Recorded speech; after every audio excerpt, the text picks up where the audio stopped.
Nah, dengar eh, angkatan kalian itu masih kecil-kecil berarti ya dengerin Avi ya. Akademi apa sih yang sealiran sama Avi? Beli deh. Selain Avi saat itu apalagi ya? Indonesian Idol. Nah, Indonesian Idol, Avi yang begitu-begitu itu kalau sekarang itu Akademi Dangdut. Nah, salah satu pencipta lagu yang ada di Avi itu adalah Beli Gede Kurniawan. Dan banyak lagi lagu-lagu yang sebenarnya beliau ciptakan, hanya saja beliau ada selalu lebih senang berada di belakang layar. Ya, oke.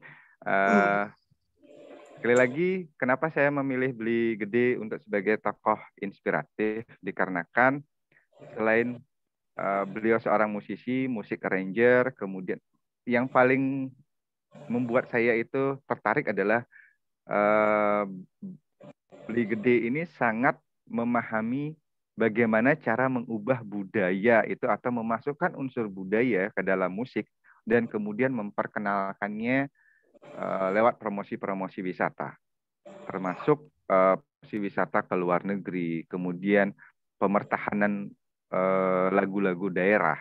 Ya, itu dilakukan oleh Beli Gede.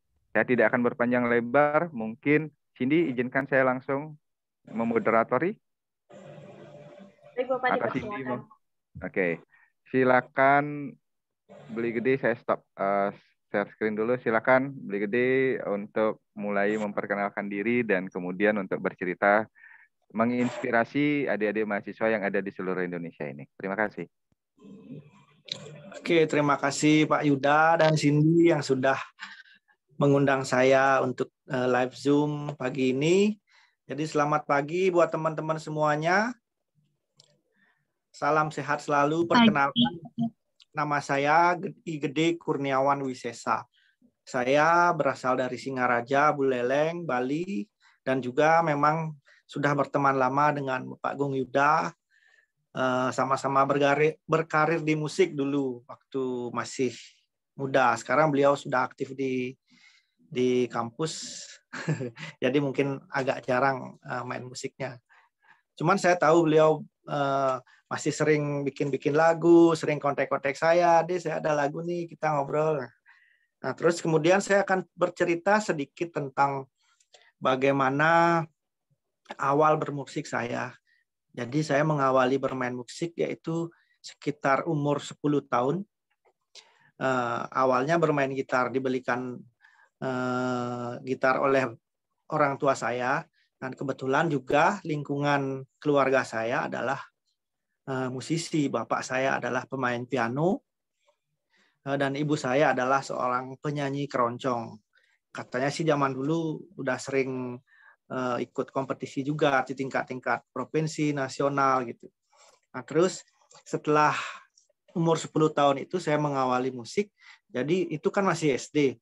Nah, jadi SMP dan SMA saya aktif ngeband waktu itu, ikut festival di sekolah, di kota, di Singaraja, dan di kabupaten sampai ke provinsi. Nah, kemudian setelah SMA berlanjut, waktu itu tahun 2002 saya mulai kuliah. Saya mengambil kuliah arsitek dulu di UNUD. Nah, sambil kuliah saya mulai belajar tentang karena waktu itu punya setup komputer kan di kosan dulu, jadi ada komputer. Jadi coba waktu itu belajar program tentang recording. Nah, dari sana saya mulai mencoba untuk belajar menulis lagu. Nah, waktu itu kan internet belum terlalu seviral sekarang. Jadi waktu itu dapat informasi tentang AVI lewat TV waktu itu. Jadi AVI itu kan Akademi Fantasi Indosiar waktu itu. Jadi acaranya di Indosiar, saya dapat informasi untuk lomba mencipta lagu se-Indonesia. Waktu itu iseng aja saya kirim 1 buah lagu yang judulnya Selangkah Lagi. Nah, tiba-tiba setelah sebulan, kira-kira sebulan gitu, diteleponlah oleh panitia dari Jakarta bahwa, "Deh, lagu kamu masuk dan kamu harus ke Jakarta tanggal sekian." Nah, dan waktu itu saya ingat sekali, saya sedang ujian ujian di kampus, yang ujian semesteran di kampus. Jadi pas tanggal itu jadi agak dilema sedikit karena orang tua nggak mengizinkan berangkat waktu itu. Nah, cuman tekanan dari atas himbauan teman-teman, atas paman, kamu harus berangkat ke Jakarta. Jadi saya abaikan ujiannya, saya berangkat ke Jakarta. Sampai di Jakarta, lagu itu dibawakan oleh artis-artis AFI dan langsung diumumkan pemenangnya. Dan waktu itu saya langsung mendapat predikat sebagai the best song, jadi lagu terbaik, dan lagu itu digunakan untuk theme song AFI, 3 besar AFI, jadi bukan yang menuju puncak. Mungkin kalian yang tahu lagu AFI yang menuju puncak kan, menuju puncak, nah kalau saya judulnya Selangkah Lagi, jadi 3 besar akan menuju juara, pasti lagu itu dibawakan waktu itu. Nah, karena waktu itu tahun 2004 itu AFI sedang heboh-hebohnya kan. Jadi saya selain mendapat hadiah waktu itu, saya juga mendapat kontrak album, 1 buah lagu itu mendapat di album AFI yang kedua kalau nggak salah. Nah, dan dari kontrak itulah saya menabung untuk membangun sebuah studio kecil.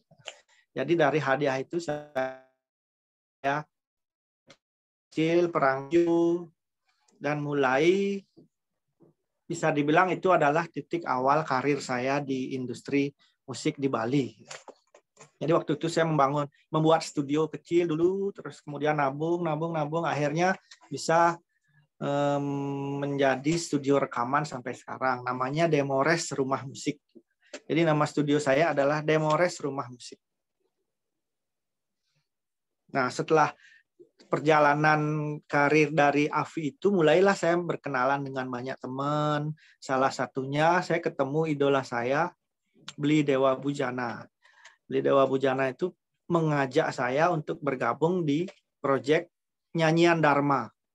Jadi Nyanyian Dharma adalah sebuah proyek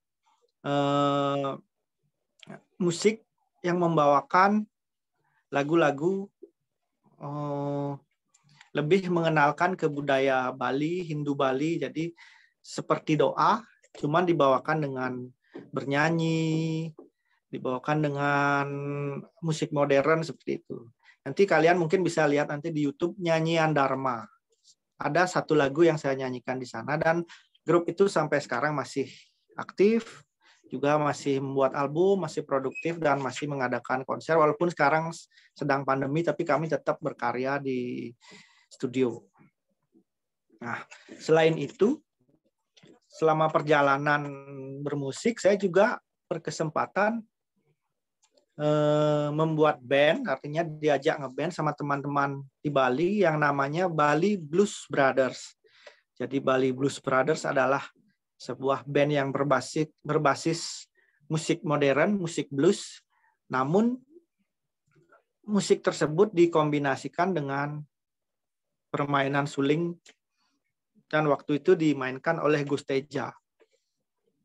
Bali Blues Brothers, selain bermusik, kami juga membawa misi untuk mempromosikan Bali. Jadi setiap lagu yang kami bawakan itu ada nuansa Balinya, mempromosikan Bali. Dan kami sudah 3 kali tampil di 2 kali di Eropa dan 1 kali di Australia membawakan materi musik tersebut. Boleh dicatat Bali Blues Brothers. Nanti bisa dilihat di YouTube. Nah, kalau balik sedikit ke Nyanyian Dharma yang sama Bli Dewa Bujana itu juga kami selain bermain di Bali, kami juga bermain beberapa kali di situs-situs peninggalan Nusantara. Saya pernah main di Candi Prambanan, di Petirtan Jolotundo di Jawa. Kemudian ada di India juga pernah, saya 2 kali main di India, di Sungai Gangga. Jadi memang musik-musik yang saya tekuni, yang saya bawakan, banyak dipengaruhi oleh budaya-budaya Bali. Mungkin karena memang sejak kecil saya selain bermain gitar, saya juga belajar bermain gamelan dulu. Bermain gamelan Bali, jadi sedikit banyak sangat mempengaruhi musik-musik yang saya ciptakan dan saya bawakan dan saya tampilkan di panggung bersama teman-teman di grup band saya. Nah, kebetulan ayah saya juga zaman dulu punya grup namanya Semarandana. Jadi Semarandana itu adalah musik kolaboratif. Jadi musik dengan gamelan, musik modern dengan gamelan. Saya juga banyak sekali mendapat inspirasi dari sana. Sekaligus setelah bapak saya pensiun bermusik, jadi saya melanjutkan proyek itu namanya Semarandana. Itu memang kental sekali membawakan musik tradisional yang dibalut modern. Jadi bedanya dengan yang kalau nyanyian Dharma itu musik basicnya adalah musik modern yang dimasukkan musik tradisional. Sedangkan Semarandana itu basicnya adalah tradisional yang dimasukkan musik modern. Jadi sangat kental ininya tradisionalnya kalau di Semarandana. Nah, untuk karya sendiri, jadi boleh saya cerita sedikit. Mungkin berapa 2 tahun lalu, nggak terlalu jauh, 2 tahun lalu sejak awal pandemi, karena kesibukan event sangat jarang, terus produksi juga menurun karena dibatasi kan kemana-mana kita nggak boleh selama pandemi itu. Jadi saya mencoba untuk berkarya dari rumah. Saya mencoba untuk melayani teman-teman yang punya lagu, untuk saya aransemen. Nah, kemudian yang terakhir saya membuat proyek namanya Collabs Gending Rari. Collabs Gending Rari itu adalah kolaborasi dengan musik kolaborasi dengan mengangkat lagu anak-anak daerah Bali. Jadi di Bali itu kan ada banyak lagu rakyat tuh. Lagu macam-macam, lagu anak-anak. Kenapa saya memilih itu? Karena terus terang sejak lagi viralnya TikTok, anak saya kok cenderung fasih sekali menyanyikan lagu-lagu orang-orang dewasa seperti sekarang. Saya punya anak cewek, jadi sedang belajar nyanyi, dan dia sangat fasih membawakan lagu-lagu orang dewasa. Ternyata saya lihat itu, dia lihat TikTok gitu. Jadi itulah awalnya saya mencoba, kan kalau anak-anak bawain lagu orang dewasa, kenapa enggak kalau orang dewasa membawakan lagu anak-anak. Jadi saya mencoba mengambil tema Collabs Gending Rari itu menyanyikan lagu anak-anak tradisional Bali yang saya kemas dengan musik modern dengan versi saya sendiri. Jadi selama periode 6 bulan terakhir ini saya sudah menghasilkan 10 karya yang saya rilis setiap minggu. Ada yang 1 minggu, ada yang 2 minggu. Jadi yaitu sebenarnya untuk menunjukkan eksistensi bahwa walaupun pandemi, walaupun kita nggak bisa konser, walaupun kita nggak bisa kemana-mana, tapi kita masih bisa berkarya dari rumah. Dan kebetulan karena saya ada fasilitas studio di rumah, jadi memang harus dituntut supaya karya itu terus berkesinambungan. Nah, jadi selama periode 6 bulan tersebut, saya memang fokus di proyek itu, Collabs Gending Rari. Saya juga mendapat informasi internet. Oh, ternyata dari Kementerian A, Kementerian B banyak ada program pengembangan musik. Ya, saya coba aja ikutin. Saya mengisi formulirnya, saya ajukan lagu saya, dan astungkare proyek tersebut mendapat apresiasi yang bagus dari Kementerian Pariwisata, Kemenparekraf, dan proyek itu menjadi finalis apresiasi kreasi Indonesia, dan saya akan menjalani semacam apa ya, karantina musik gitu selama seminggu. September mendatang nih, tanggal 24 sampai 28 saya akan mengikuti, dan saya akan bertemu dengan mentor-mentor nasional, juga Pak Menteri Sandiaga Uno, dan juga akan mengadakan pameran di sana di Denpasar.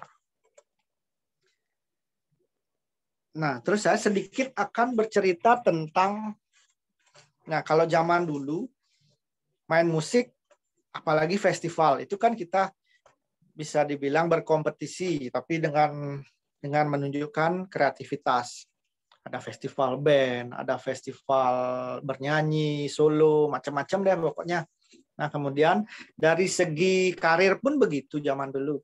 Nah, cuman kadang kita di daerah merasa kita masih musisi daerah nih, masih susah buat bersaing dibandingin musisi nasional. Nah, cuman sekarang zaman sudah berbeda. Dari mana saja kita sudah bisa rilis lagu secara digital, nggak harus fisik sekarang, nggak harus CD kan sekarang. Jadi kita bisa rilis di YouTube secara digital, dan posisi kita maksudnya gini, posisi kita sebagai musisi di daerah, kalian juga di rumah yang suka rekaman, yang suka apa sih namanya, yang suka cover-cover lagu di rumah. Jadi posisi kita sekarang ini semuanya sama, walaupun kita di rumah dengan label nasional, dengan artis nasional, dengan artis dunia pun posisi kita sama. Kita bisa berkarya dari rumah dengan kesempatan yang sama, dan juga peluang untuk menjadi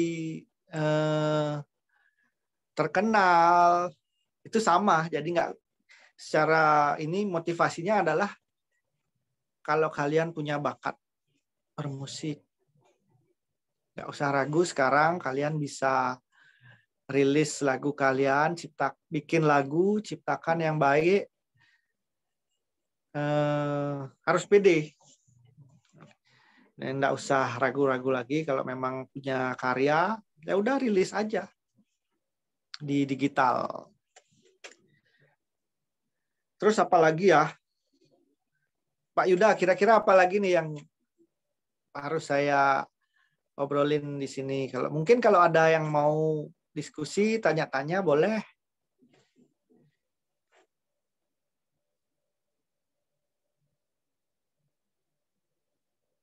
Sebentar, Mac, saya agak bermasalah. Oke, Blide, saya panggil Beli ya, karena walaupun sebenarnya lebih kecil dari saya, tetapi Beli Kurniawan ini kalau di Bali itu biasa dipanggil Beli gitu. Jadi untuk sama kayak Teh sama Akang. Ya. Kalau Blide sendiri terkait dengan apa sih tokoh idola gitu sendiri, kalau yang di luar negeri siapa, kalau yang di Indonesia siapa sih sebenarnya, dan apakah itu juga membantu dalam proses apa sih berkreasi gitu? Bagaimana dengan yang namanya plagiarisme atau apalah itu istilahnya sekarang? Mungkin bisa sedikit diceritakan. Kalau idola saya banyak, Ligong Yuda. Yang pertama, saya sendiri adalah mengidolakan diri saya sendiri. Kenapa begitu? Karena kalau saya mengidolakan diri sendiri, saya bisa lebih pede untuk berkarya. Terus yang kedua, kalau idola saya di Indonesia nggak jauh-jauh. Saya suka Dewa Bujana, saya suka Balawan, dan satu mungkin saya suka Mus Mujiono. Mus Mujiono itu musisi lawas banget. Tapi saya suka karena dia selain nyanyi, dia main gitarnya juga bagus banget. Kalau musisi luar negeri, mungkin saya suka ini ya. Saya suka Dave Grohl. Dave Grohl. Dave Grohl itu drummersnya Foo Fighter. Dulu drummernya Nirvana. Saya juga John Mayer, macam-macam. Ligong. Okay. Kalau Korea sendiri suka nggak, Ble? Suka, saya dengerin semua lagu Korea apapun Oke. saya dengar. Cuman Apa saya yang nggak tahu nama-namanya, nama-nama artisnya Oke. nggak tahu. Oke. Nah, kalau memasukkan unsur budaya sendiri, bagaimana sih proses kreatifnya sendiri ketika memasukkan unsur budaya itu? Jadi siapa tahu nih, adik-adik di sini kan pada saya pengen coba-coba deh masukkan suara atau lagu etnis budaya saya itu untuk dijadikan lagu gitu. Nah, bagaimana sih sebenarnya diceritakan sedikit proses berkreasinya memasukkan unsur budaya dalam musik? Jadi begini, saya tadi sempat cerita kalau waktu masa kecil saya, selain saya bermain gitar, saya juga belajar tentang bermain gamelan Bali. Nah, jadi gamelan Bali itu kan bisa dibilang salah satu musik yang sangat kompleks, Ligo. Selain dari segi ritmiknya, melodinya, perkusifnya, bisa dibilang itu sangat lengkap. Nah, jadi secara tidak langsung dengan mempelajari gamelan Bali, karena setiap hari mungkin mendengar, saya tahu warnanya sudah ketemu, Ligo. Warnanya. Jadi warnanya sudah ketemu, jadi susunan nadanya pun sudah ketemu. Misalnya nih, gamelan Bali kan bermain diatonik, main di nada pentatonik mayor misalnya. Dia bermain 5 nada aja. Jadi Oke. secara setiap hari kita dengerin itu.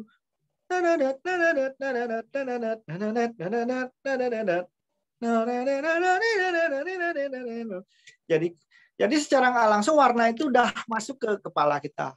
Itu bertahun-tahun. Dan selain belajar, kita pun kalau di upacara tradisi kita di Bali, kita selalu ketemu kan nada-nada itu. Jadi secara nggak langsung warna itu sudah nyantol di kepala.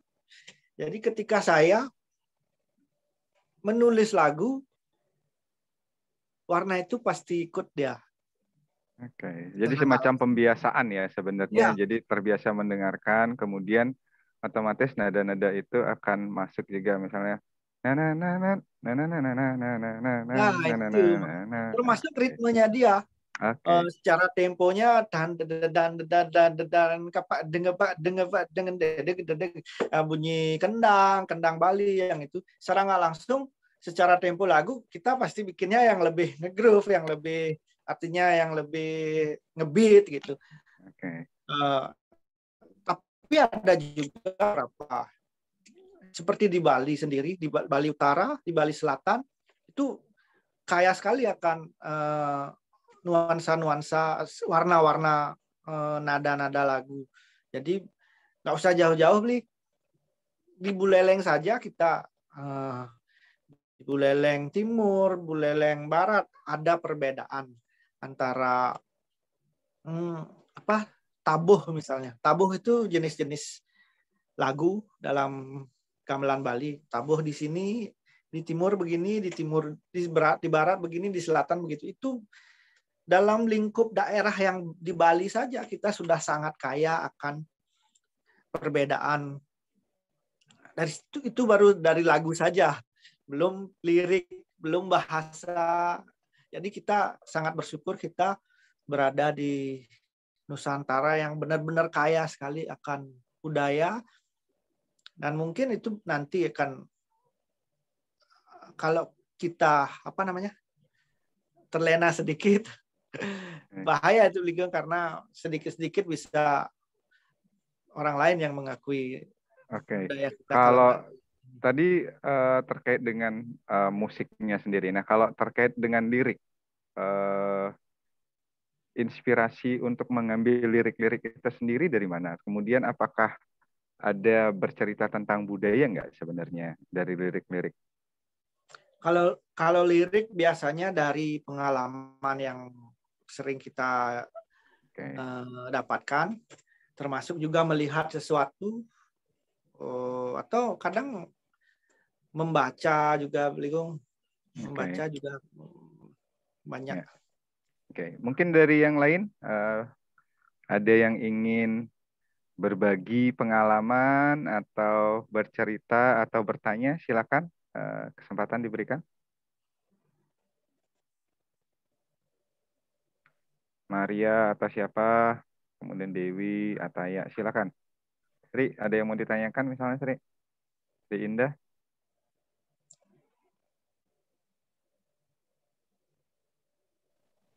Iya, saat ini belum ada, Pak. Oke, Yusvina, Maaf Pak sebelumnya. Saya mau tanya Pak, silakan. saya kan suka musik ya Pak, segala jenis musik saya suka. Musik-musik lawas, musik-musik western, saya suka.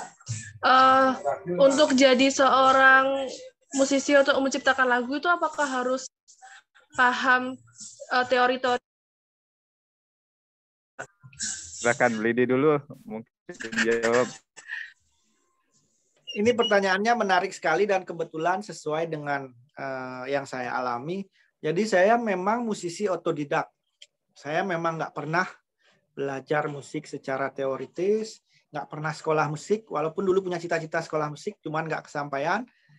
Jadi tidak ada keharusan bahwa kita untuk mencipta lagu itu, untuk bermain musik itu harus tahu teori, harus sekolah musik, tidak ada keharusan. Dan itu buktinya saya sendiri. Saya sendiri bermain, kadang ini, boleh saya cerita sedikit, bertemu teman yang tahu tentang itu. Dia sering bilang, wah Beli Gede main di 9, main di Mixolydian, itu istilah musik. Saya pun nggak tahu itu apa. Saya nggak tahu teori itu, tapi ternyata saya sudah sering memainkan itu lewat genjrengan gitar. Kadang saya main, wah dia main gini loh, main Mixolydian atau apa. Saya nggak tahu itu istilahnya. Chord pun saya nggak tahu namanya. Tanya udah, saya nggak pernah tahu nama-nama chord. Jadi saya pernah di Facebook, saya pernah nulis quote bahwa saya tidak tahu nama-nama chord. Saya hanya bermain sesuka hati. Saya pernah bikin quote seperti itu. Jadi itu mungkin bisa menjawab pertanyaannya. Benar sekali, Terima kasih. Lidi. Saya juga mengalami hal yang sama, Yusvina. Kami yang ada di Bali ini, terutama yang ada di Singaraja ya, di tempat saya lahir ini, tidak punya akses untuk belajar musik itu secara formal. Jadi kami tidak ada sekolah musik di sini, tidak ada kursus dan segala macamnya, itu hampir dibilang susah gitu. Nah, syukurnya kalau sekarang sih sudah ada, misalnya Beli Gede itu sudah mulai bersama dengan teman-temannya itu memberikan pelatihan-pelatihan bagaimana cara bernyanyi, bagaimana bermain gitar. Itu walaupun tidak yang terlalu teknikal banget, tetapi sudah ada. Nah, di saya sendiri gitu, ketika proses mencipta lagu, tidak pernah tahu saya itu kuncinya apa. Kadang-kadang saya hanya humming, istilahnya humming itu bergumam gitu. Jadi nyanyi-nyanyi di kamar mandi, dan memang kamar mandi itu adalah tempat paling inspiratif buat saya. Jadi sambil recording gitu.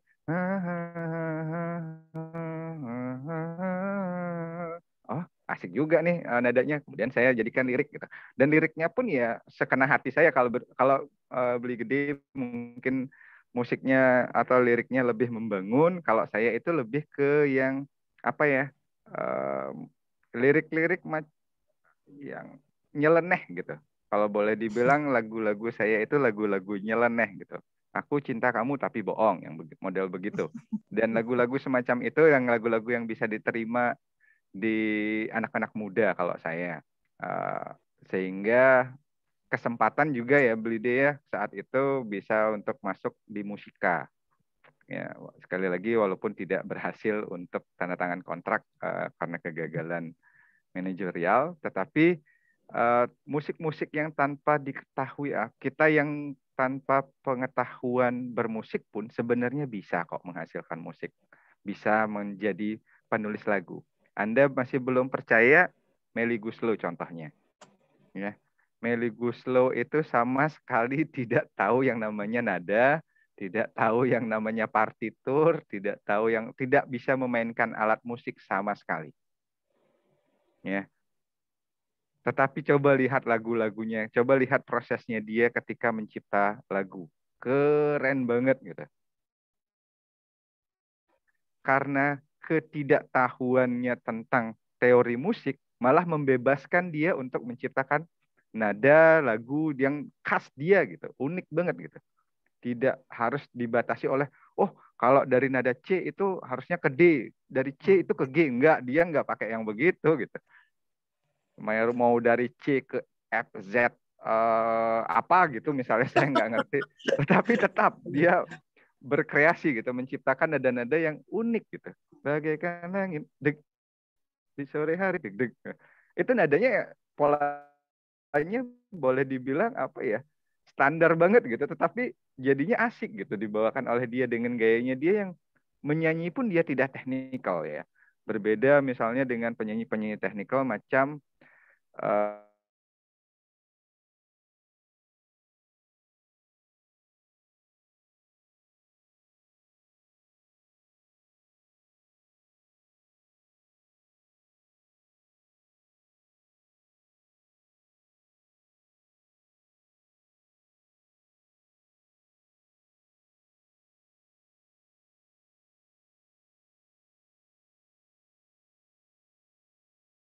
mau menciptakan lagu ya ciptakan aja gitu ya, nggak usah takut untuk saya salah nih gitu, salah ini.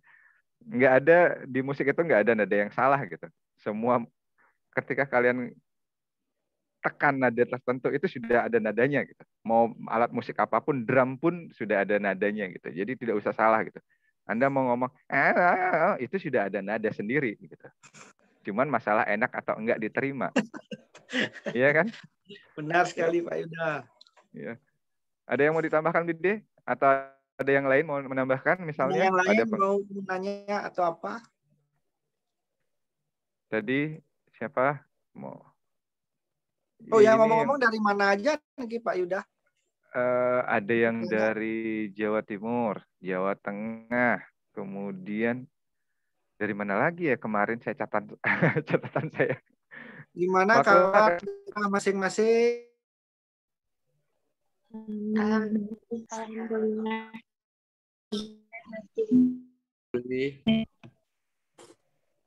iya. Boleh nambah sedikit ya Belide ya sekalian. Terkait juga dengan lirik gitu. Saya melihat lirik sekarang, lirik malah bahasa daerah itu malah lebih disenangi loh saat ini. Coba deh lagu dangdut gitu. Aku na na na na na. Itu pakai lagu Jawa ya, tetapi di Bali itu terkenal banget lagunya kemana-mana gitu. Ya, Ya. coba Ya. bayangkan orang yang nggak ngerti lagu bahasa Jawa itu bisa jadi tahu bahasa Jawa gitu. Ngomongin apa sih artinya, ya taunya cuma Kang Masnya aja, pokoknya itu deh gitu. Nggak ngerti arti kalimatnya juga apa, kagak ngerti. Yang penting jalan aja gitu. Logat pun gitu, logat orang Jakarta yang selama ini kita pakai gitu. Padahal itu logat Betawi ya istilahnya. Logat Betawi kenapa? Karena paling sering dipergunakan. Nah, kalian bisa nggak mempergunakan logat daerah kalian gitu? Coba logat daerah Trenggalek misalnya, atau daerah apa gitu gunakan. Nah, kalau kita di Bali itu sekarang sudah mulai banyak mempergunakan logat dan lirik-lirik daerah untuk lagu-lagu, penciptaan lagu. Misal logat orang Buleleng gitu, misalnya yang keras gitu, yang kasar gitu ya. Kalimatnya juga kasar-kasar. Jadi yang berbagai macam binatang itu muncul di situ gitu. Di lagu-lagunya gitu. Bahkan ada lagu yang memang sekedar lagunya orang mabok ya, orang mabok gitu. Ya. Ya, pokoknya dia aneh-aneh gitu. Tetapi di kami berdua, saya dan Gede itu lebih ke musik-musik yang memperkenalkan bagaimana hal-hal positif bisa dikembangkan. Nah, di sini nanti mumpung ada Beli Gede yang sebenarnya adalah musik arranger, saya juga suka genjreng-genjreng gitu dan suka recording-recording aneh gitu. Saya akan mengajak kalian di kegiatan ini untuk yuk coba buat 1-2 kalimat ya tentang budaya atau tentang kehidupan berbudaya, tentang persatuan, kesatuan, kebinekaan sesuai dengan tema modul Nusantara. Dari kalimat masing-masing kalian itu, saya pribadi dan kemudian dibantu juga nanti dengan Beli Gede Kurniawan akan mencoba mengemasnya menjadi sebuah lirik lagu yang utuh, kemudian akan dicoba untuk mencarikan nada yang sesuai, lalu dibuatkan sebuah lagu. Nah, kalian kemudian yang bakalan nyanyi satu lirik itu. Ya, itu proyek senang-senang kita. Ya. Kalian sudah melihat video yang ada di ini enggak? Yang ada di sistem enggak? Nah, kalau ada video di sistem itu kan jadi ada beberapa macam artis kolaborasi menyanyikan sebuah lagu tentang tema persatuan gitu misalnya. Saya lupa, Cindy ada linknya enggak? Nah, prosesnya mungkin mirip semacam itu gitu. Mungkin kalau bisa ada linknya mungkin bisa dibantu untuk ngecek. Nah, tuh sudah diambilin gitar sama Blide. Ayo. Oh iya, mungkin siapa tahu Blide mungkin menyanyikan satu lagu yang terkait dengan lagu anak-anak atau misalnya lagu yang memperkenalkan budaya. Mau nggak kalian? Oke, silakan Blide. Saya pengen dengar suaranya nih. Gimana kok nyanyi ini? Kita nyanyi apa gimana? Silakan nyanyi, ayo. Lagu apa ya?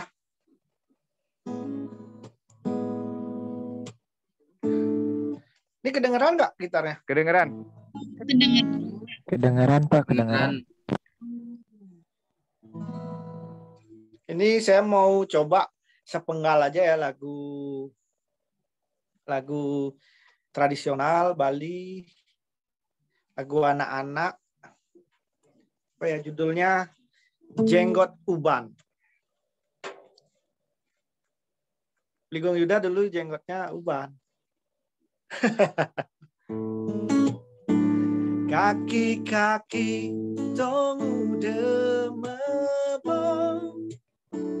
di benten cungu eken di jagute neket ke pipi nebat misi obong ingin putih buka kapasin apa kaki kemula keto mebulu uleng di mara lekade tu sing jeneng kaki menjenggot rekuk.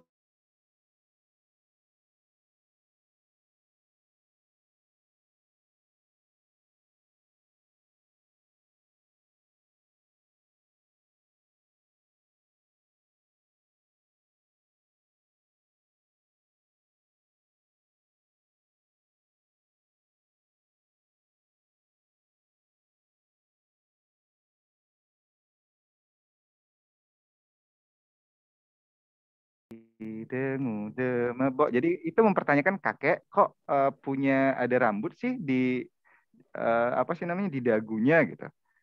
Kok warnanya putih berbeda dengan punyanya ayah yang begitu-begitu. Sesederhana itu gitu. Dan itu sebenarnya nadanya sederhana, namun oleh Gede dibuat kebaharuan disesuaikan dengan gayanya anak muda saat ini. Fungsinya ya mempertahankan lagu anak-anak karena seperti yang disampaikan tadi keseringan lagunya taunya ya apa Blackpink atau lagunya siapa gitu yang di TikTok yang entah apalah itu gaya gerak.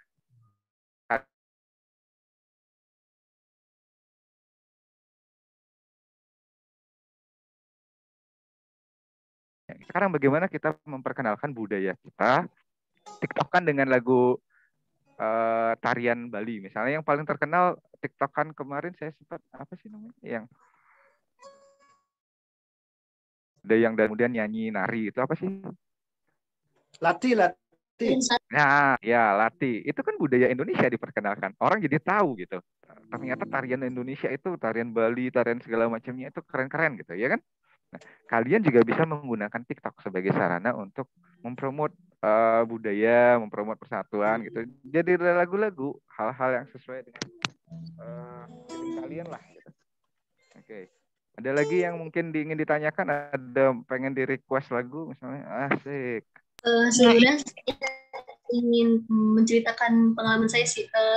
Saya juga kan agak sangat menyukai musik ya. Terus kayak misalkan diam, terus tiba-tiba menemukan sebuah lirik kayak gitu. Cuma kadang tuh saya ada keinginan ingin melanjutkan musik tersebut dengan belajar aransemen, cuma nggak bisa gitu karena terbatas.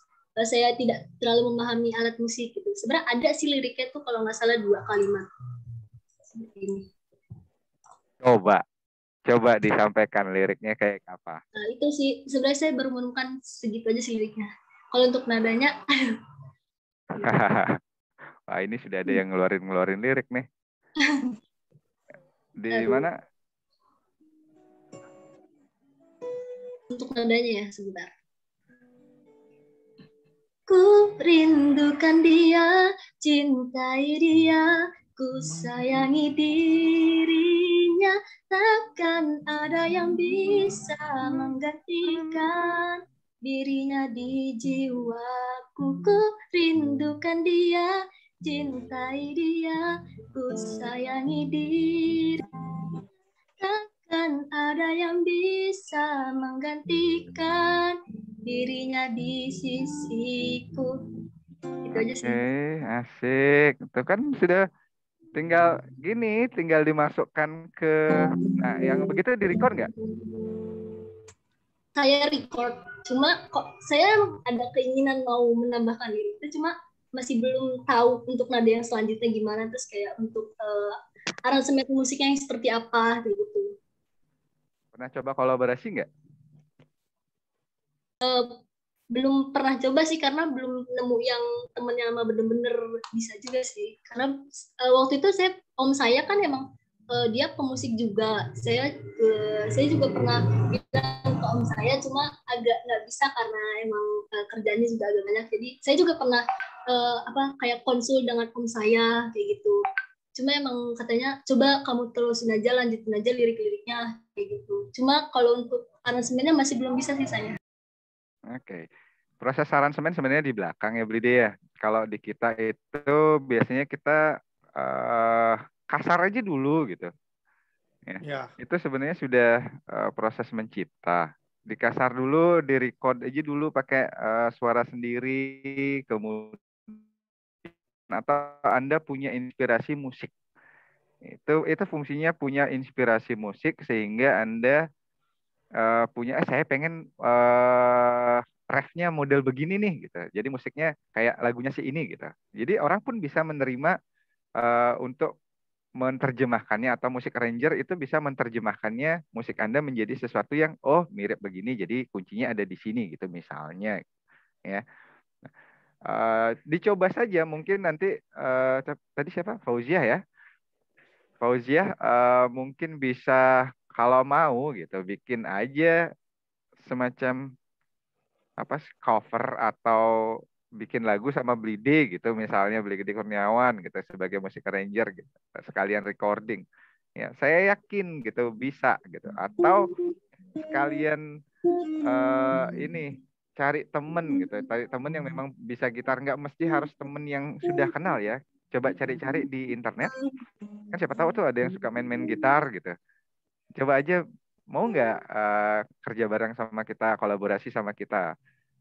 Kalau dulu kan istilahnya saingan gitu, saingan musik. Kalau sekarang istilahnya tinggal lagi saingan. Sudah saatnya kita kolaborasi. Bikin lagu, saya bisanya bikin musik, biar teman lain yang aransemen. Saya pribadi sukanya bikin lirik, nggak bisa nyanyi, nggak bisa aransemen. Ya satu teman itu bisa nyanyi, bisa aransemen, ya saya serahkan ke dia gitu. Jadilah lagu. Oke. Prosesnya memang mirip. Kalau Blide gimana, Blide? Ada yang mau ditambahkan? Jadi kembali ke model zaman sekarang, Ligong, kita tuh sangat terbantu dengan adanya handphone kan. bayangin dulu ketika kita masih zaman SMA, belum ada handphone, kita bikin lagu nih, jreng jreng jreng jreng, karena agak susah waktu itu ngerekamnya pakai apa ya, pakai kaset, di rewind lagi, jadi males kan. Kalau tahu-tahu di rumah lagunya udah lupa, gimana ya lagu yang tadi kita rekam ya. Tapi kalau sekarang saya pun di jalan dimanapun saya selalu karena kita bawa handphone, kadang sambil naik motor pun saya ketika dapat nada yang wah kayaknya enak, saya langsung rekam sambil naik motor nyanyi di jalan la. Jadi sampai rumah nggak lupa lagunya. Oh ternyata saya tadi bikin lagu kayaknya. Jadi ketika di studio tinggal digenjreng aja jadi lagu. Kalau dulu kan nggak bisa gitu. Kita nggak ada media buat record audio itu. Jadi agak susah. Jadi sekarang zamannya sudah serba gampang. Harusnya kita dituntut lebih gampang juga berkarya kan gitu, Liku. Sekali Bide. Jadi tidak ada alasan lagi, kalau menurut saya tidak ada alasan lagi kita untuk berhenti berkarya, tidak lagi ada alasan kita, aduh saya nggak bisa ini, saya nggak bisa ini. Saatnya kita kolaborasi. Saya sukanya nulis bercerita lewat diary gitu. Jadi kan diary Anda itu biasanya yang kalimatnya indah-indah itu jadikan sebuah lirik, atau Anda yang suka bikin puisi jadikan lirik, jadikan ubah menjadi lagu misalnya begitu. Ya. Ini tadi siapa sih yang ngirim ini ya? Saya kok nggak bisa lihat chat ini, sebentar saya cek dulu chatnya.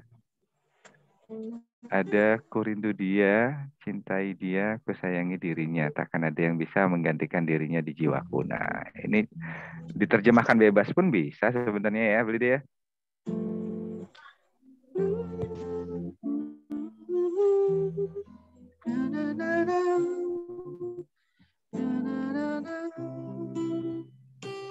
Ku sayangi dia.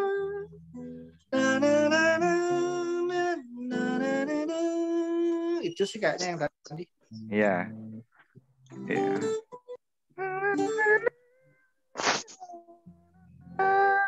Nah, seperti itulah proses mencipta lagu. Jadi, ya jangan ragu-ragu. Nah, yang lain, ayo. Gimana? Ada yang mau ditanyakan? Ada yang mau berbagi? Maria dari tadi kayaknya. Ayo Maria.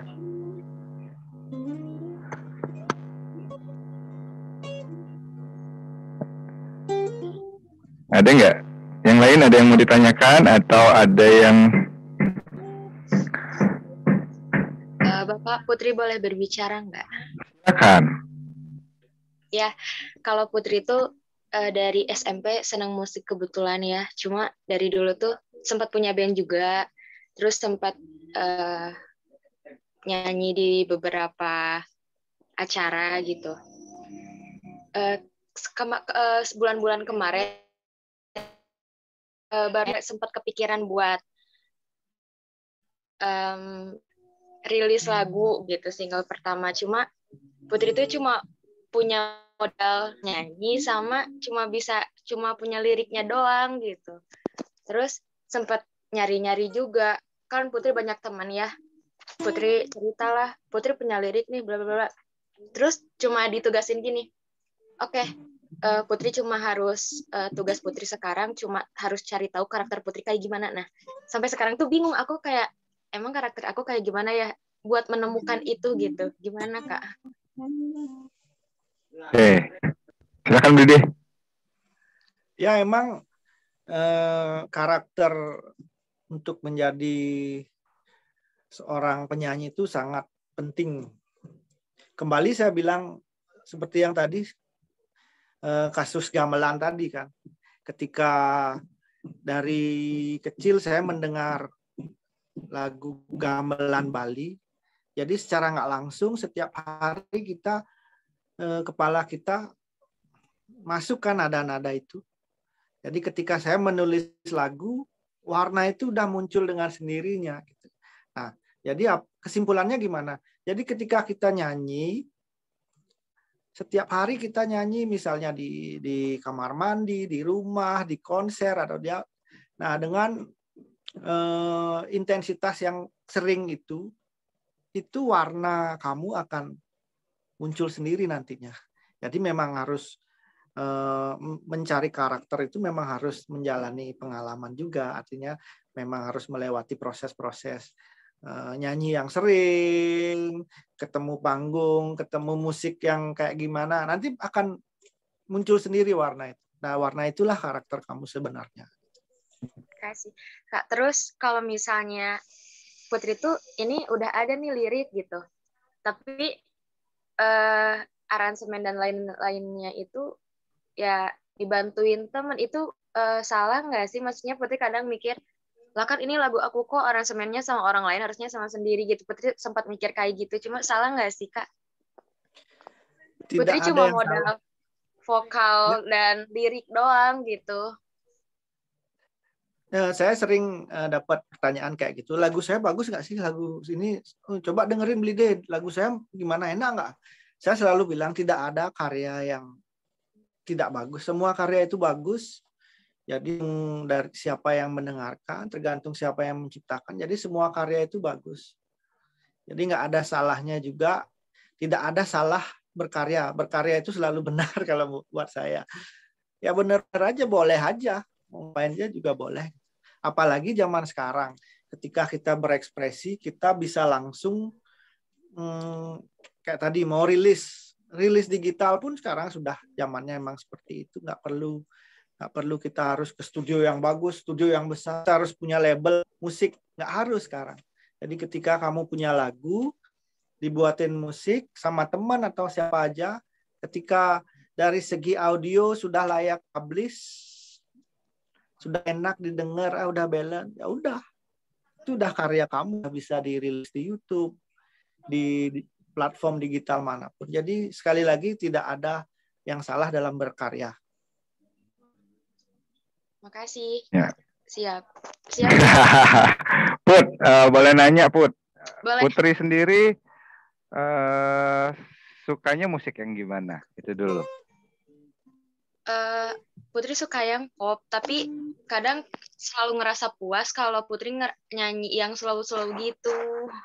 Oke. Kayak kalau nyanyi itu. Oke. Jadi itu juga sudah mempersempit gitu arah Putri mau kemana. Kalau rasanya mau sukanya nada-nada yang slow, kemudian dengan range nafas yang panjang gitu misalnya, ya itu sudah mencari ciri khas gitu, yang ciri khasnya Putri. Jadi lagu-lagu santai gitu, ya kayak Bunga. Kayak siapa lagi yang lagunya agak-agak santai gitu, nggak kayak lagunya Melly Goeslaw gitu misalnya yang cepat gitu. Silakan saja gitu. Itu menjadi, coba dikenali lagi gitu. Sukanya apa? Sukanya siapa? Sering nyontoh nada lagunya itu siapa gitu. Itu kadang-kadang menunjukkan ciri khasnya. Dari situ barulah Putri mulai mencari, ya seperti yang Beli Gede sampaikan tadi, cari ciri khas Anda sendiri. Jadi ketika dari niru dulu nih ATM gitu istilahnya, amati, tiru, modifikasi.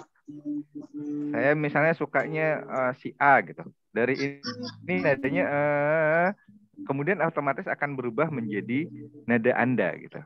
Sehingga suatu saat nanti bisa menjadi sebuah nada yang memang benar-benar milik Anda sendiri. Ya. Siap. Nah, Siap, Pak. terkait dengan saya cuma bisanya nulis lirik saja gitu sama tembangnya, tetapi tidak bisa aransemen dan segala macamnya, ya sama. Saya juga begitu. Saya juga begitu. Hampir semua lagu saya itu terciptanya itu dari lirik dan humming-humming semacam itu dari kamar mandi itu. Yang kemudian perhalus oleh ya teman-teman yang musik ranger seperti Beli Gede, kemudian ada Dewa yang sering ya Dewa Jontol sama teman saya itu, ya dia yang kemudian mengaransemen lagu-lagu saya gitu. Termasuk lagu untuk Undiksa ya. Termasuk lagu untuk Undiksa, kemudian lagu yang sampai sekarang belum kelar juga ini proses recordingnya sama Beli Gede, itu lagu tentang fakultas saya sendiri ya. Jadi saya membuat lagu tentang Undiksa dan itu sudah dapat HKI. Nah, itu enaknya nih kalau kalian itu sekarang mahasiswa tuh bikin cipta lagu, itu dapat HKI ya, hak kekayaan intelektual, dan itu dapat pengakuan. Bahkan bisa sebagai pengganti skripsi katanya ya. sekali lagi janjinya Pak Menteri nih, bisa sebagai, iya, kalau Anda punya HKI, kemudian itu dapat pengakuan itu sama setara dengan SKS-nya skripsi. Asik nggak tuh? Asik, Pak. Iya, sudah gitu. Kalau lagi malas Udah. ngejar artikel, bikin lagu. Saya pun sekarang seperti itu prosesnya. Karena saya senang di fotografi, senang di musik, ya udah saya ngajarnya di HKI. Saya malas nulis, ya sudah saya buat lagu. Ya kan udah deh. Oke. Ada satu, saya harus gimana gitu, saya harus bagus, jangan bagus dulu deh. Itu maksudnya beli gede. Jadi semua musik itu bagus, jangan mikir yang saya harus sekeren ini, enggak, itu perlu proses. Ya, saya beli gede itu bisa ada studio semacam ini saat ini di belakang itu bukan dari proses simsalabim gitu, baru bermusik langsung harus punya begini, enggak, jangan bikin repot orang tua. Kalian sudah jadi beban orang tua, jangan nambah-nambah. Harus punya studio gitu. Oke, bisa recording lah. Oke. Ada lagi yang pengen nambah? Saya ingin bertanya lagi terkait, kan ada beberapa kasus kayak misalkan lagu Indonesia tuh ada beberapa lirik di bagian refnya atau chorusnya yang emang nada hampir mirip dengan lagu-lagu yang udah pernah ada. Itu kan kadang tuh orang-orang tuh suka salah paham wah ini dia plagiat gitu. Jadi cara mengatasinya gimana? Dan ada juga sih kayak misalkan yang emang dia remake, sebenarnya emang remake atau dia membeli hak lagu sebelumnya, dikira mereka banyak orang tuh kalau dia itu mengambil hak cipta lagu tersebut. Itu cara mengatasinya gimana ya? Mengatasi orang lain seperti itu. Beli dulu apa mau saya? Saya sedikit aja. Jadi memang dilema ya zaman sekarang masalah itu, dengan tingkat produksi musik yang banyak, rilis lagu yang banyak, hampir setiap hari ada lagu baru kan di YouTube atau di digital platform. Jadi memang dilema. Kenapa? Karena karya orang lagu itu banyak sekali di seluruh dunia. Jadi kemungkinan untuk sama pasti ada kan kemungkinan. Tapi untuk yang sama persis itu sebenarnya sudah ada aturannya. Jadi aturannya itu secara detail saya kurang paham juga yang memang benar. Cuman yang saya tahu, misalnya dalam 8 bar. Jadi 8 bar itu lagu itu nadanya sama persis, itu bisa dikategorikan untuk plagiat. Jadi kalau hanya sekedar mungkin sama tapi nggak 8 bar, ya itu nggak bisa, secara hukum tidak bisa dituntut kalau gitu. Nah terus tentang remix gitu, sebenarnya itu kalau udah ada istilah remix artinya digarap ulang sebenarnya, jadi bukan plagiat kalau memang sudah ada keterangan. Sama seperti kemarin kasus-kasus yang heboh Felix itu loh, ketika Felix mengcover lagu ternyata booming kan, justru dianya yang banyak dapat uangnya, ternyata penciptanya ada beberapa yang komplain, wah saya sebagai pencipta nggak dapat apa nih, Felix yang hanya mengcover tapi dia duitnya kencang dari YouTube. Itu sebenarnya kembali ke label masing-masing, ke label yang menaungi. Nah kayak kemarin ada yang protes ini, ternyata label lain boleh kok, silakan kalau cover sebanyak-banyaknya, yang penting tetap mencantumkan nama pencipta aslinya dan tidak untuk iklan misalnya, untuk buat iklan yang komersil lainnya. Kalau cover boleh aja. Ada juga label yang memang harus sesuai aturannya dia. Kalau kamu mengcover, kamu harus minta izin ke label dulu, nanti pembagian gininya begini. Nah cuman sekarang YouTube kan udah canggih banget. Jadi dengan ada lagu-lagu, misalnya nih saya nyanyi lagunya siapa, nyanyi di YouTube sudah cover, sudah menuliskan siapa artis aslinya. YouTube sendiri yang akan mengatur itu bagaimana sistem sistem pembagian hasilnya sesuai dengan ketentuan label yang punya lagu itu. Jadi YouTube sendiri yang sudah mengatur. Jadi kita dapat berapa, pencipta dapat berapa, label sudah langsung otomatis diatur sama YouTube biasanya. Itu sih Beligo sedikit. Ya, benar. Kalau di saya sendiri sih selalu bercanda sama Blide itu, ya mau gimana lagi? Orang nada aja cuma nada 7, do, re, mi, fa, sol, la, si, do. Itu pun do balik lagi ke do. Iya kan? Nah, dari disitulah sebenarnya kecenderungan kesamaan musik itu ada. Yang membedakan tempo, kemudian dan bagaimana mengubah ketukannya. Misalnya dari C ke D gitu, sama saja C ke D gitu. Rata-rata boleh dibilang berapa lagu sih yang dari C ke D gitu. Dari C ke G, dari C ke A minor, berapa lagu yang begitu gitu. Apakah itu dibilang nyontek? Ya enggak juga gitu. Aturannya ada, kita sudah jelas. Kemudian masalah mengcover bagi saya itu sebenarnya masalah terima rezeki orang atau enggak gitu aja sih kalau saya ya. Masalah Felix itu sebenarnya orang nggak terima rezeki orang gitu. Kalau dia juga berkarya ya, jangan salah, Felix juga berkarya, Felix juga mengeluarkan suara gitu, dan dia itu pun proses kreasinya ada ya. Dalam menciptakan cover itu pun sebenarnya ada proses. Nah sekarang masalah seperti yang dibilang tadi, label itu mau menerima atau enggak, karena kan kadang-kadang duitnya besar di situ. Jadi kalau sudah yang namanya permainan duit, ya sudah tidak lagi bermusik namanya, itu berindustri. Ya, silakanlah berdebat di situ. Kalau saya pembuktiannya hanya satu, hukum. Jadi kalau Anda memang menang di hukum, ya artinya Anda tidak plagiat. Kalau Anda kalah di hukum, ya artinya Anda plagiat. Segitu saja. Kalau saya pembuktiannya ada di hukum. Kalau orang mau mengatakan, oh ini lagunya mirip si ini lagunya mirip si ini. Ahmad Dhani sudah dari dulu. Lagunya mirip Queen, lagunya mirip ini, liriknya mirip si itu. Tetap saja gitu. Dia penciptaan proses ada gitu. Tetap saja dia terkenalnya sebagai pencipta lagu. Itu saja. Oke. Jadi jangan terlalu, kalau saya pribadi gitu, jangan terlalu takut untuk saya ini kok lagunya mirip si A, lagunya mirip si B. Ya sudah di ini saja gitu. Namanya juga hanya saja asal dia contek ya. Itu karena seringkali proses itu dimulai dari niat. Ketika Anda niatnya bikin lagu, karena kan kadang-kadang ya seperti yang Beli dia sampaikan, kita terinspirasi dari apa yang kita dengar gitu. Otomatis secara tidak langsung itu masuk ke musik kita gitu. Saya sering dengar musik rock, ya nadanya yang masuk musik rock gitu. Kalau Beli dia gamelan ya nadanya pentatonik masuknya, pentatonik yang masuk gitu. Jadi sekali lagi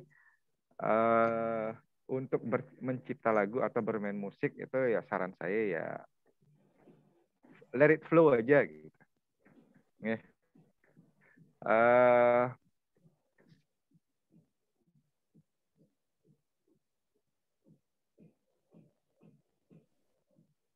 Mohon maaf Pak Gung, suaranya tidak terdengar.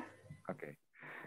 Segitu dulu. Jika ada yang ingin disampaikan nanti, itu ini karena Beli kayaknya mau sekalian latihan juga. Karena persiapan ada pementasan ya Beli lagu-lagu daerah itu. Jadi saya sangat mengharapkan Anda itu mau berkreasi dalam bentuk Anda sendiri, mendongeng, bercerita, nanti akan ada lagi hal yang lain yang akan saya berikan. Silakan saja, silakan sampaikan yang namanya kebinekaan dan budaya. Nah, sekali lagi, tugas Anda saat ini adalah kirimkan lirik Anda ke saya atau ke Cindy yang ada hubungannya dengan kebudayaan, kebinekaan, dan modul Nusantara atau apalah gitulah ya. Silakan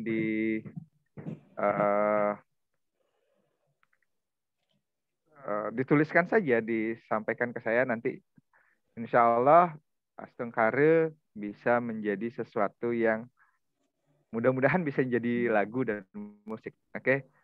Itu rencana saya sama Belide sudah mau buatin lagu, kemudian kalian sendiri yang nyanyi. Kalian rekaman pakai suara kalian aja. Bapak, Ya. Silakan. kalau dalam ya yang tugas mengirimkan lirik itu kan kebinekaan ya Pak. Nah itu tuh boleh liriknya boleh jadi boleh mencirikan khas dari daerah masing-masing atau harus universal gitu, harus mencirikan kebudayaan Indonesia gitu Pak. Malah akan sangat menarik kalau misalnya masing-masing itu memberikan ciri khas budayanya atau bahasanya gitu. Misalnya bilanglah aku cinta Indonesia, buatkan semua dalam bahasa itu misalnya. Silakan saja.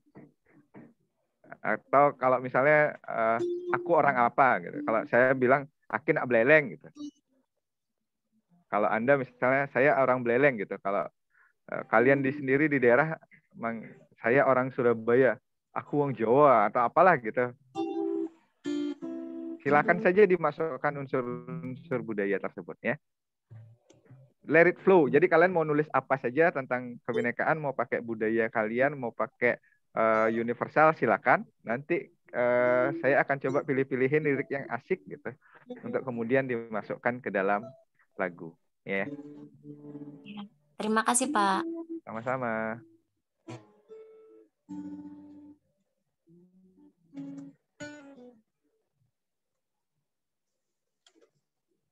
Gi.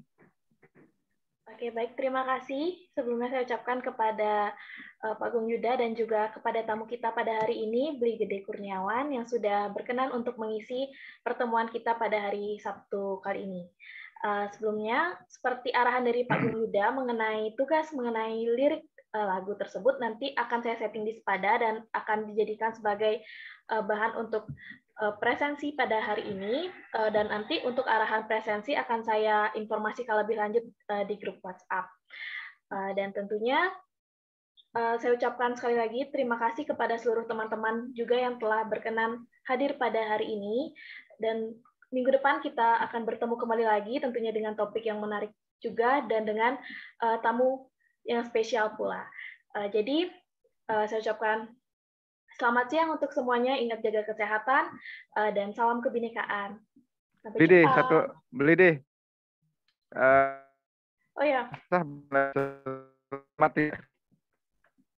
Satu lagu lagi dong, kalau boleh. Oke, kita mau nyanyi dulu boleh. Langsung refnya ya. Pergilah tak. Pergilah kasih, kejarlah keinginanmu. Selagi masih ada waktu, jangan hiraukan diriku. Aku rela berpisah demi untuk dirimu, gak capai segala keinginanmu.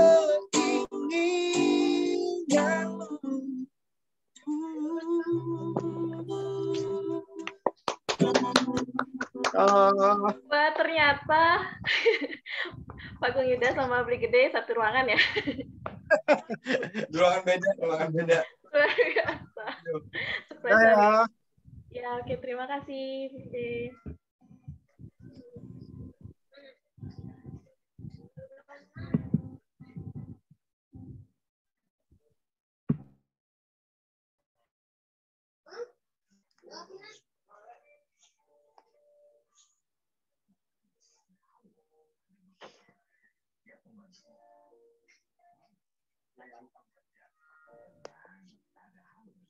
Oke, sekali lagi untuk teman-teman jika ingin live dari ruangan dipersilakan, dan nanti untuk informasi mengenai presensi dan tugas selanjutnya akan saya infokan di grup WA. Terima kasih Kak Cindy. Terima kasih Kak Cindy. Terima kasih Kak Cindy. Terima kasih Kak Cindy.